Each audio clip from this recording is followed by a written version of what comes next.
Dear students, dear student, today we are taking chapter Nazism and Rise of Hitler from history. In the spring of the 1945, a little 11 years old German boy called the Helmut was lying in the bed when he overheard his parents discussing something in serious tone. 1945 की spring में वसंत में एक 11 year old German boy called Helmut, जिसका नाम कैलमुट था, जो Helmut कहते थे। He was lying in the bed, वह बिस्तर पर लेटा हुआ था। When he overheard his parents, जब उसने अपने पेरेंट्स को ऊंची आवाज़ में overheard his parents discussing something in serious tones, उसने अपने पेरेंट्स को सीरियस टोन में बात करते हुए सुना। हिज फादर ए प्रोमिनेंट फिजिशियंस, उसके फादर, हेलमुट के फादर जो थे, एक प्रोमिनेंट इम्पोर्टेंट फिजिशियन थे। ही deliberated with his wife whether the time had come to kill the entire family.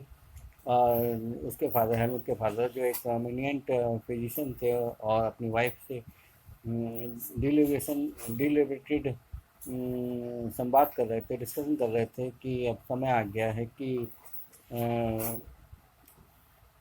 पूरी फैमिली को किल कर देना चाहिए, और if he should commit suicide alone, और या उसको अकेले सुसाइड कर लेना चाहिए, कमिट कर लेना चाहिए। His father spoke about his fear of revenge, saying, now the allies will do to us what we did to the cripples and Jew. उसके फादर्स को डर था कि अब अलाइज उनसे बदला लेंगे, रिवेंज लेंगे, और ये कह रहे थे कि अब now the allies means UK, USSR and France. अब उनको ये लग रहा था कि भाई ये एलाइज जो हैं उनसे, उनके साथ वही करेंगे जो उन्होंने क्रिपल्ड और जीव के साथ किया। क्रिपल्ड जो हैंडीकैप्ड इम्पेयर्ड पीपल था, जीव के साथ किया। The next day he took Helmut to the woods, अगले दिन वो जो है हेलमेट को जंगल की तरफ ले गए। Where they spent their last happy times together, जहाँ पर उन्होंने अपना आखिर का समय जो है साथ साथ बिताया, हैप्पी टाइम साथ साथ बिताया। सिंगिंग ओल्ड चिल्ड्रंस सॉन्ग्स, और पुराने बच्चों के गीत भी उन्होंने गाए, सॉन्ग उन्होंने गाए। लेटर्स, बाद में हेलमुट के father shot himself in his office, बाद में हेलमुट के फादर ने अपने आप को जो है ऑफिस में शॉट अपने गोली मार ली। Helmut remembers that he saw his father's bloody uniforms. Helmut ने देखा कि उसके फादर की जो ब्लडी यूनिफॉर्म थी, जो ब्लड से कलर्ड यूनिफॉर्म थी, being burned in the family fire space, वो फैमिली फायर प्लेस पर जलाई जा रही हैं। सो traumatise was he by what he had overheard and what had happened. तो वो इतना डरा हुआ था कि what he had overheard, जो उसने सुना था, and what had happened, क्या हुआ था, that he reacted by refusing to eat at home, उसका असर ये था कि उसने जो है खाना खाने से भी मना कर दिया। He reacted by refusing to eat at home, उसने खाना खाने से भी मना कर दिया। फॉर द फॉलोइंग 9 ईयर्स, अगले 9 ईयर्स तक। ही वॉज अफ्रेड, वो डरा हुआ था, that his mothers might poison से हिम, और उसको ये डर था कि उसकी मदर उसको पॉइजन दे सकती हैं। Although Helmut may not have realize all that it means, हालांकि हेलमुट जो था वो इन सभी चीज़ों को जो है वो रियलाइज़ नहीं कर रहा दैट इट मीन्स, जो उसका मतलब था। His father had been a Nazi and a supporter of the Adolf Hitler. उसके फादर जो थे वो एक नाजी थे और एडोल्फ हिटलर के जो थे he was the supporters. Many of you know something about the Nazis and Hitler. आप में से बहुत सारे लोग जो है नाजी और हिटलर के बारे में जानते होंगे। यू प्रोबेबली नो, आप जो शायद हिटलर से डिटर्मिनेशन को, हिटलर के निश्चय को आप ने जाना है। To make Germany into mighty power, जिससे कि जर्मनी को माइटी पावर बना दिया जाए, ताकतवर देश बना दिया जाए। And his ambitions of conquering all of the Europe, और हिटलर की ये डिज़ायर थी, उसकी एम्बिशन थी, विशेष थी कि जो है all over the Europe will be won by him. You may have heard that he killed जीव, और आपने ये भी सुना होगा कि उसने जीव को, यहूदियों को उसने किल्ड किया था। बट नाज़िज़्म वाज नॉट वन और टू आइसोलेटेड एक्ट, कि नाज़िज़्म जो है एक या दो अलग काम नहीं थे। इट वाज सिस्टम, एक व्यवस्था थी, स्ट्रक्चर ऑफ द आइडियाज, एक विचारों की संरचना थी अबाउट द वर्ल्ड, वर्ल्ड के बारे में, एंड पॉलिटिक्स के बारे में। Let us try and understood what Nazism was all about. आओ जानते हैं, कोशिश करते हैं, समझते हैं कि नाज़िज़्म कुल मिला के क्या था। एस सी, ये देखते हैं why Helmut fathers killed himself and what the base of his fear one. ये देखते हैं कि हेलमुट के फादर ने अपने आप को क्यों मान लिया था और उसके डर का आधार क्या था। इन मई 1945 से Germany surrender to the allies.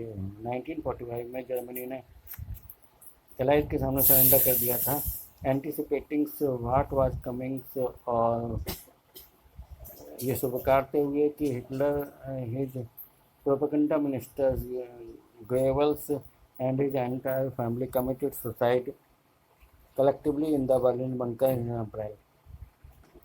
और इसका असर ये हुआ कि हिटलर और उसके प्रोपेगेंडा मिनिस्टर गोएबल्स ने अपने पूरे परिवार के साथ बर्लिन बंकर में अप्रैल में सामूहिक रूप से सुसाइड कर लिया था। At the end of the war के आखिर में एन इंटरनेशनल मिलिट्री ट्राइब्यूनल्स, एक इंटरनेशनल मिलिट्री ट्राइब्यूनल्स न्यूरमबर्ग में स्थापित किया गया, सेटअप किया गया to prosecute Nazi war criminals. Nazi war criminals को प्रोसिक्यूट करने के लिए, उनको दंड देने के लिए, for crimes against the peace, जो उन्होंने क्राइम किया शांति के अगेंस्ट में, for war crimes and crimes against humanity, जो युद्ध अपराध उन्होंने किया और जो ह्यूमनिटी के अगेंस्ट उन्होंने क्राइम किया, उसके लिए इंटरनेशनल मिलिट्री ट्राइब्यूनल्स न्यूरमबर्ग में स्थापित की गई to prosecute Nazi war criminals. Nazi war criminals को प्रोसिक्यूट करने के लिए Germany conducts during the war, Germany का व्यवहार जो है लड़ाई के दौरान जो था, specifically those action which came to be called crime against the humanity. और जर्मनी का व्यवहार जो था लड़ाई के दौरान विशेष रूप से उन एक्शंस का जो उसने मानवता के खिलाफ अपराध किया, जिसको ये बोला गया कि इसने मानवता के खिलाफ अपराध किया। Raise serious moral and ethical questions, उसने जो है बहुत सारे नैतिक क्वेश्चंस रेज किए। And invited worldwide condemnation, और उसने पूरे वर्ल्ड वाइड कंडमनेशन से उसने इनवाइट की। व्हाट वर दीज एक्ट्स, ये एक्ट्स क्या थे। Under the shadow of the second world war, second world war के दौरान Germany had wage a genocidal war, Germany ने एक जेनोसाइडल वार चलाई थी, which resulted in the mass murder of the selected group of innocent civilians of the Europe, उसका परिणाम ये हुआ कि बड़ी संख्या में जो इनोसेंट सिविलियन यूरोप के थे उनका मर्डर किया गया। The number of the people killed include 6 million जीव, और जो बड़ी संख्या में लोगों को मारा गया जिसमें 6 मिलियन जीव थे, 2 लैक्स जिप्सी, और यू में से 200,000 Gypsy, 1 million polish civilians, 10 lakhs Polish civilians, and 70,000 Germans who were considered mentally and physically disabled, और 70,000 वो जर्मन थे जो मानसिक और शारीरिक रूप से डिसेबल्ड थे।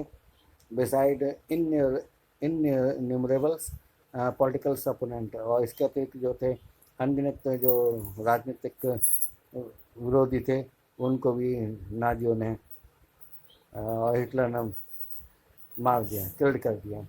Nazis devise and unprecedented means of killing peoples, Nazi की जो डिवाइस थी वो लगातार जो लोगों को कंटिन्यूस किल्ड करने की थी, that is by gassing them in various killing centres like ऑस्विच, और ऑस्विच में जो किलिंग सेंटर थे वहाँ पे लोगों को रखा जाता था, और by giving the poisonous gas they were killed. The Nuremberg tribunals sentence only even 11 leading Nazi to death, और न्यूरेमबर्ग ट्राइब्यूनल्स ने जो है he has given 11 Nazis sentence to death. Many other were imprisons for life, बहुतों को जो है life imprisons for life ताउम्र जो है उम्र कैद उनको दी गई। The retributions did come, yet the punishment of Nazi was far short of the brutality and extent of their crimes, और जो श्रद्धांजलि उनको यही थी कि जो पनिशमेंट नाजियों को दिया गया था वो, और जो उन्होंने ब्रूटलिटी की थी और एक्सटेंट ऑफ क्राइम था वो उसके मुकाबले बहुत कम थी। The allies did not want to be harsh on the defeated Germany, allies जो है जिन डिफीटेड जर्मनी पे कर्कश नहीं होना चाहता था, सख्त नहीं होना चाहता था, as they had been after the first world war, जैसे कि वो फर्स्ट वर्ल्ड वार के बाद हो गए थे। Everyone came to be feel that the rise of Nazi Germany could be partially traced back to the German experience at the end of the First World War, और हर कोई ये महसूस करने लगा कि जो नाजी जर्मनी का जो उदय हुआ था, it could be partially trace back to the German